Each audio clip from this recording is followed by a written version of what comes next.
আল্লাহ বলছেন ফালানাসআলান্নাল্লাযীনা উরসিলা ইলাইহিম, যাদের কাছে নবী রাসূলদেরকে প্রেরণ করা হয়েছিল আমি অবশ্যই তাদেরকে জিজ্ঞাসা করব।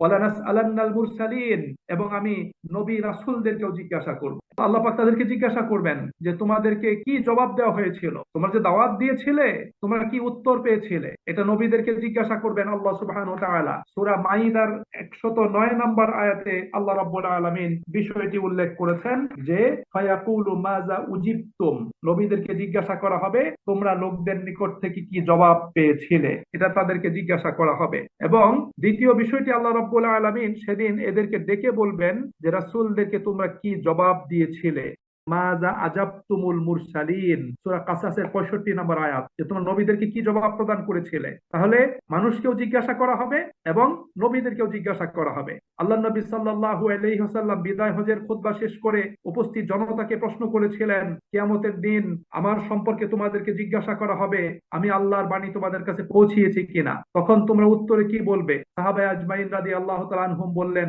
ইয়া রাসূলুল্লাহ সাল্লাল্লাহু আলাইহি ওয়াসাল্লাম, আমরা বলবো আপনি আল্লাহ পাকের বাণী আমাদের কাছে পৌঁছে দিয়েছেন, আপনি আল্লাহ প্রদত্ত দায়িত্ব যথাযথ রূপে পালন করেছেন। একথা শুনে নবী করিম সাল্লাল্লাহু আলাইহি ওয়াসাল্লাম আকাশের দিকে হাত উত্তোলন করে তিনি আল্লাহ পাককে সাক্ষী হিসেবে গ্রহণ করেছেন।